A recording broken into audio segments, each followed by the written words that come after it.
हाँ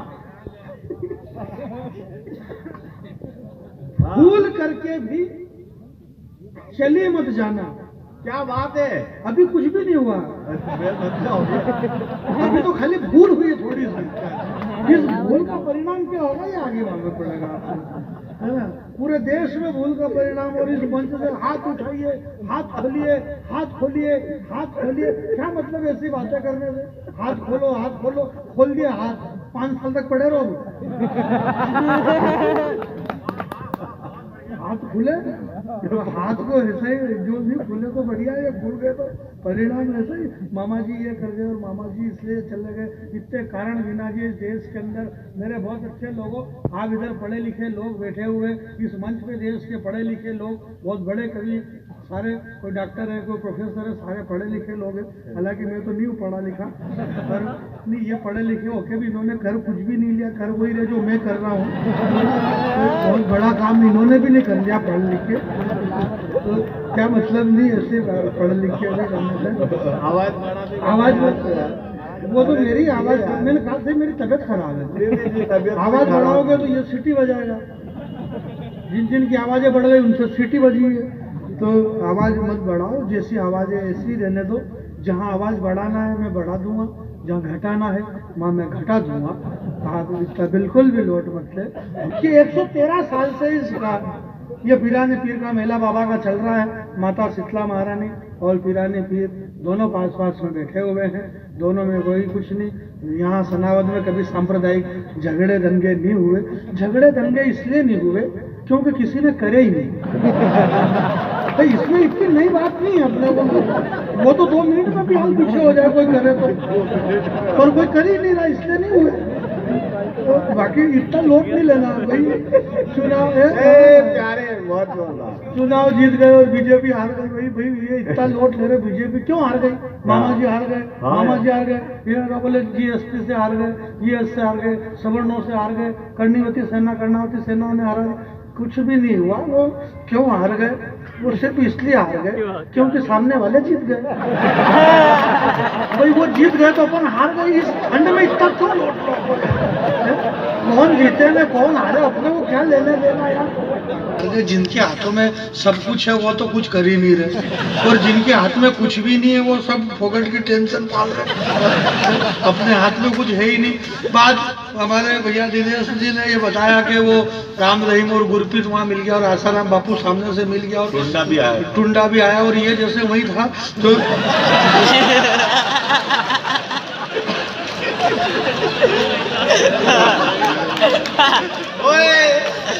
जोरदार तालियां बजा के बोलो जरा। हाँ। अब मेहनत करता हूं। ये माता बहनें बैठी हुई है, आवाज बहुत है वो, बहुत आवाज है। आप बहुत है यार, जब सबको सुनाई दे रहा है, संजय शुक्ला को नहीं सुनाई दे रहा। ये तो आवाज आ रही, क्या पीछे नहीं आ रही आवाज? तो मैं क्या कर सकता हूँ, मेरी तो आ रही आवाज, मेरी आ रही है और पीछे आवाज से क्या मतलब? आवाज हमेशा आगे आना चाहिए, आवाज पीछे आगे आना चाहिए। तो पीछे आवाज आती है तो बहुत अपशुकन होता है। सही कह रहे हो, भगवान की कसम, पीछे की आवाज अपशुकन पैदा करती। क्या ये पंडित जी झूठ थोड़ी बोलेंगे, ये खुद कह रहे कि अपशुकन होगा पीछे, इसलिए आवाज आगे से ही आना चाहिए। आगे वाले को आवाज आ रही है मेरी, और ज्यादा जोर से मत बोलो। जितना फायदा धीरे बोलने में है इतना जोर से बोलने में नहीं है। आप धीरे बोलो, प्रेम से बोलो, मोहब्बत से बोलो, और ये देश मोहब्बतों का है। और मैं तो मोहब्बत से ज्यादा किसी को कुछ मानता ही नहीं, मेरा तो रस ही मोहब्बत है। वो हो तो बिल्कुल ओ आपकी जगह मैं आता, कोई मेरे को बुलाया नहीं तो मैं तो आ जाता आपकी जगह। और दो ये एक साथ जो आ नहीं बता रहे थे सकते। कि 113 सांप्रदायिकता दंगा कुछ नहीं है। आदमी को थोड़ा सा ये समझना है, फिल्मों की इतनी बातें करी, मैं आपको एक आधे मिनट की बात बता रहा हूँ, बहुत सहजता और सरलता में बता रहा हूँ। और मुझे इस बात का ध्यान है कि हमें महत्वपूर्ण कवि श्रद्धेय श्री संजय शुक्ला साहब और झाला साहब को इनको सुनना है, तो मैं इनकी भूमिका बोला तो ऐसे ही है कि स्वर्गीय अपने को कम से कम इनको तो लगे भाव ऐसे क्यों बोल यार, अभी इनको नहीं सुनेंगे क्या? हाँ। भाई इनको बुलाया इसलिए इनको सुनेंगे अपन। और मैं ये चाहता हूँ कि टाइम नहीं बिगड़े, कम समय में अपन काम कर दें, भाई आधा बहुत सारे टाइम्स ये खा जाते हैं कि हमारे बीच में दिल्ली से आई और वहां से आई और ये वहां से आई। भाई ये बताने की क्या जरूरत है, ये वहीं की रहने वाली इसलिए वहां से आ गई। वो सारा समय चला जाता है इसमें। देश की बहुत बड़ी कविता अन्नू सुपन भोपाल से चलकर हमारे बीच में, लोगों को डाउट होता है पैदल आई क्या कहीं। भाई चल के आई तो मतलब पैदल ही चली। हाँ इतनी दूर तो ऐसा कुछ भी नहीं हुआ। सारे बड़े लोग बम्बई में, दिल्ली में, बेंगलोर में, हैदराबाद में जाना कहाँ। मैं तो कहीं भी नहीं गया भैया, मेरे घर से यहीं आया हूँ और यहाँ से वापस मेरे घर चला जाऊंगा।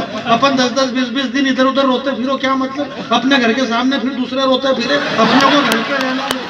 मैं घर का आदमी हूँ, घर की बात करूँगा। बहुत साल पहले क्या हुआ, एक फिल्म आई, एक नई बात बता रहा हूँ कसम से। बेटा बैठ जा, इधर उधर दौड़ धाम मत करो बेटा। मैं एक नई बात बता रहा हूँ, बहुत बढ़िया। स्वागत नहीं है तो भी बताऊंगा बात, क्योंकि बात नहीं है इसलिए बता रहा हूँ, नहीं तो नहीं बताता। नगर पालिका को मैं धन्यवाद देता हूँ जिन्होंने हिंदी का इतना बढ़िया कवि सम्मेलन कराया। देश के इन बड़े कवियों की तरफ से, राष्ट्रभाषा हिंदी की तरफ से मैं आपको बहुत बहुत धन्यवाद ज्ञापित करता हूँ कि आप इतने वर्ष से ये कवि सम्मेलन करा रहे हैं और आप भी इतने वर्ष से ये कवि सम्मेलन सुन रहे हैं। तो ये दंगे क्यों नहीं होते। अमर, अकबर, एंथोनी, 3 कलाकार थे उसमें। अमर हिंदू है, अकबर मुस्लिम है, एंथोनी क्रिश्चियन है। 3 कलाकार हैं, अमर, अकबर, एंथोनी। अमिताभ बच्चन थे, एक उसमें विनोद खन्ना थे, ऋषि कपूर से मेरा काम नहीं पड़ा कभी। पंडित जी की ऋषि कपूर से बहुत अच्छी दोस्ती है। नगर निगम को जरूरत पड़े ऋषि कपूर की तो पंडित जी से आप संपर्क कर सकते हैं। इनके एक फोन पे ऋषि कपूर फुगट में भी आ सकता है, फुगट में आ गए इनके एक फोन पे, तो ऐसी उनकी दोस्ती। विनोद खन्ना थे, ऋषि कपूर थे। विनोद खन्ना साहब से मेरा काम पड़ता रहता था, समझे भैया। बम्बई की जनता की पुकार वगैरह कभी सम्मेलनों में वो आते थे, भारतीय जनता पार्टी के लिए काम करते थे। तो पिछली बार मुंबई में जनता की पुकार के कवि सम्मेलन में विनोद खन्ना साहब मेरे से मिले भी सही। 10-20 मिनट बाद हमने मंच के पीछे कविता पाठ के बाद बातचीत हुई हमारी, चाय वाय पी। 1-2 महीने बाद विनोद खन्ना साहब बीमार हो गए, भगवान के घर चले गए। मेरा आपसे निवेदन है, प्रोग्राम के बाद मंच के पीछे मेरे से कोई भी नहीं मिले। भाई बता दो, आप मान लो नुकसान हो जाए। विनोद खन्ना मिले थे इसलिए कह रहा हूँ। आप इसको प्लीज रिकॉर्ड मत करो, प्लीज ये मत कर बेटा, मिलने वाली बात। मैं किसी की आत्मा को ठेस पहुंचे ऐसी बात ही नहीं करता। ऐसा नहीं बिल्कुल। परसों टीकमगढ़ के कवि सम्मेलन में थे, पंडित जी भागवत कथा करते हैं, कभी झूठ नहीं बोलेंगे। मैंने एक आदमी से कहा कि रिकॉर्ड मत करो, नहीं माना, उसने करी और उसकी कान तरफ से खून चालू हो गया। ये इनसे पूछ लो, झूठ बोलो तो। पूरी तरह गिरा था, अभी भी कान ठीक थोड़ी हुआ, अभी भी नहीं हुआ। फोन आया कि मेरे कान में से तो खून बंद हो गया, पर पांव तरफ से शोधन चालू हो गया। अब वो 3 कलाकार देखो, मजे हंसते हुए सुनो, आराम से। अमर, अकबर, एंथोनी। एक हिंदू है, एक मुसलमान है, एक क्रिश्चियन है। इन तीनों का जो बाप था उसमें प्राण, उसका नाम किशन लाल था। अब तू हिंदू है, चाहे मुसलमान है, चाहे ईसाई है, सरदार है, जो भी है, बाप तो सबका एक ही है और वो किशन लाल है। उत्पत्ति की स्थिति सृष्टि। ताली नहीं बजाना, मैं आपकी तरफ हूँ। बाप सबका एक है तो ताली बजा रहे हो, यही चाहते हो कि बाप सबका एक ही होना चाहिए। मैं बिल्कुल आपसे ये नहीं कहूँगा कि हाथ खड़े करो, ताली बजाओ, मत बजाओ, मर्जी पड़े तो बजाओ, नहीं तो कोई मतलब नहीं। क्या फर्क पड़ रहा है, कोई बहुत ज्यादा ताली बजा लेगा तो अब तो चेक बन गया, 1 रुपया भी नहीं बढ़ रहा ज्यादा, क्या मतलब। ताली कोई कविता का मापदंड नहीं है। भूल करके भी चली मत जाना अकेले में। 2 लाइन जो लोग पीछे तक बैठे हुए, मेरी आवाज वहां तक जा रही है, मुझे विश्वास है, और मुझे विश्वास है कि आवाज वहां तक जा रही है। राम रहीम आसाराम जी की बात करी यहाँ पे। मेरा ये मानना है कि ये इन लोगों ने काम अच्छे किए ना किए। कभी इकबाल साहब ने कहा कि पग पग लगता साधु संतों का डेरा। हिंदुस्तान साधु संतों की पहचान है, ये भारत देश, यहाँ की पहचान वो साधु संत है। हमारे गेहूं में थोड़े से कंकर अगर गिर जाए, इसका मतलब ये नहीं कि सारा अनाज खराब हो गया। कुछ लोग अगर गलत हो सकते हैं तो हिंदुस्तान के सारे साधु संत, मौलाना, पीर फकीर गलत नहीं हो सकते। तो मेरा ये मानना है कि राम रहीम को फांसी हो जाए, बाबा इन सबको फांसी हो, परंतु बात यह है कि उनके आश्रम में ये अकेले गई क्यों? दिक्कत ये भूल करके भी चली मत जाना अकेले में। लोग चेहरे पे चेहरा लगा करके घूम रहे हैं। मैं 2 लाइन पकड़ लेता हूँ। काका बैठ जाओ नीचे। काका भी घूमे ही जा रहा, कहीं मतलब घुमाती समझ में नहीं आ रहा। आबरू लुटा करके घर पहुंचोगी। मैं इधर के लोगों का ध्यान चाहता हूं कि अगर अकेले चली, भूल करके भी चली मत जाना अकेले में। लोग चेहरे पे चेहरा लगा करके घूम रहे हैं मेले में, और आबरू लुटा करके घर पहुंचोगी अपने आप की, क्योंकि तुमने वो मजबूत उंगलियां छोड़ दी है जो बचपन में पकड़ रखी थी माँ बाप की। तुमने वो, ये मैसेज कितना गलत जाएगा कि आबरू उठने की पंक्ति पे ताली बजा रहे हो यार। ये पंक्ति ध्यान से सुनने की थी। कुछ बातें ऐसी है जो अपने को ध्यान से सुनना है। सामने वाला आदमी बोल रहा ना कि मामा जी इसलिए निपट गए ना, जीएसटी नहीं लगी, ये नहीं, इससे नहीं निपटे यार। आप कभी मामा जी के घर गए बचपन में? छोटे छोटे थे तो कभी जाना और गए होंगे। तो क्या होता है कि अपन जब छोटे छोटे थे तो झाला साहब और ये राजस्थान से आए, वहाँ बुआ जी निपटे। तो हम छोटे छोटे थे तो मामा के घर जाते थे। तो मामा जी की आदत क्या रहती थी कि हम जब छोटे छोटे थे ना, तो हमको बिल्कुल भी वो रोते हुए नहीं देख सकते थे। कौन रो रहा है? ये मुकेश, इके जलेबी दिलाओ। ये कौन रो रहा है? बोले ये पप्पी। बोले इसको बिस्कुट दिलाओ, इसको कचौरी दिलाओ, इसको समोसा दिलाओ, इसको आलू बड़ा दिलाओ। मतलब रोना कोई भी नहीं चाहिए। मामा जी ने ये कहा, बोले इनको ये भावंतर दिलाओ, इनको लहसुन के पैसे, इनके प्याज के पैसे। रोना कोई भी नहीं चाहिए। वो भले दिलाए कि नहीं दिलाए, भांजे नाराज हो गए।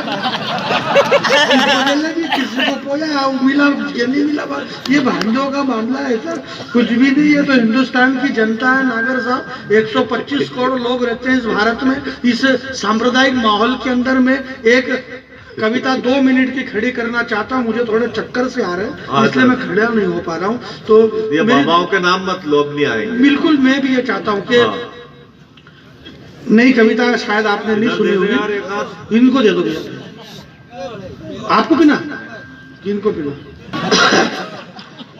ए मेरे पुराने प्यारे मित्र, सुनिए। ए मेरे पुराने प्यारे मित्र, ऐसे कैसे बदल गया रे तेरा चरित्र। तू भूलने का इतना आदी कैसे हो गया है। ए मेरे पुराने प्यारे मित्र, ऐसे कैसे बदल गया रे तेरा चरित्र। तू भूलने का इतना आदी कैसे हो गया है। शायद तूने कुरान ढंग से नहीं पढ़ी, इसीलिए जिहादी हो गया है। बाबा, मैं कविता पूरी कर जाऊंगा। इस बाबा की दरगाह के सामने खड़े रहकर के एक महत्वपूर्ण बात कहना चाह रहा हूँ। माँ की कोख से पहला कदम तूने इसी धरती पर रखा है। ये धरती नहीं, ये मंच है। क्या बात। माँ की कोख से पहला कदम तूने इसी धरती पर रखा है। इस मिट्टी के स्वाद को तूने कई बार चखा है। तेरे अब्बू की उंगली पकड़ करके इस धरती पर तू घूमा है। ठोकर लगी तो सैकड़ों बार इस मिट्टी को तूने चूमा है। इस गांव के गलियों के चबूतरे पर तूने कई रातें काटी है। और तुझे पता ही नहीं यार, ईद की सेवैया तूने मेरे घर तक आकर के बांटी है। बाबा बाबा, आप सामान्य इसको सुन लो, कोई मतलब नहीं सुनेगा कि ईद की सेवैया 2 पंक्ति के ईद की सेवैया तूने मेरे घर तक आकर के बांटी है। तुतलाती जुबान पर भारत माता की जय और मन में प्यारा वतन था। भाई बता रहा था कि वो कह रहा कि भारत माता की जय नहीं बोलूंगा, सब बोल रहे हैं। बिल्कुल माहौल मत बिगाड़ो, कुछ भी नहीं हो रहा है। सवर्ण कह रहा कि ऐसा हो गया, दलित कह रहा कि ये हो गया, वो कुछ भी नहीं हो रहा। खाली अपने को ये मोबाइल का जो डाटा है ना, इसको 6 महीने के लिए बंद करना है, बाकी सब अच्छा चल रहा है। देश में बिल्कुल स्थिति बिल्कुल नहीं बिगड़ी हुई है। बिल्कुल सही कह रहा हूँ सर मैं, ऐसा कुछ भी नहीं हो रहा है इस देश के अंदर। और जो हो रहा है वो गलत हो रहा है। एक बात कह जाओगे आपके बीच, जो हो रहा है वो गलत हो रहा है कि तुतलाती जबान पर भारत माता की जय। सनावत के बहुत अच्छे लोगों, आप कविता के लोग हैं, पीछे तक लोग, मैंने आपसे कहा कि ताली मत बजाना, परंतु मैं एक पंक्ति पढ़ देता हूँ, शायद आपको समझ में आ जाए कि तुतलाती जबान पर भारत माता की जय और मन में प्यारा वतन था। जब पहली बारिश में तू भीगा तो मेरा कमीज और तेरा बदन था। वो खुशी के दिन पता नहीं क्यों अब गम में बदल चुके हैं, और चुराए थे चुपके चुपके जो बेर हमने साथ में, पता नहीं क्यों अब वो बम में बदल चुके हैं।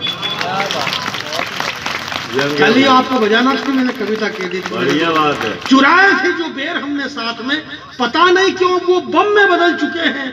यार कैसे भूले वो सावन के झूले जो साथ साथ में झूले, वो आवारागर्दी की बातें, वो कपकपाती सर्दी की रातें, वो रोज रोज बुखार का बहाना, नदी पर जाकर के नहाना, और खुशियों के वो दिन भी देखे थे जब चोरी से अमरूद मैंने तुम्हारी तरफ फेंके थे, और पत्तों की सरसराहट से रमतू काका जाग गया था।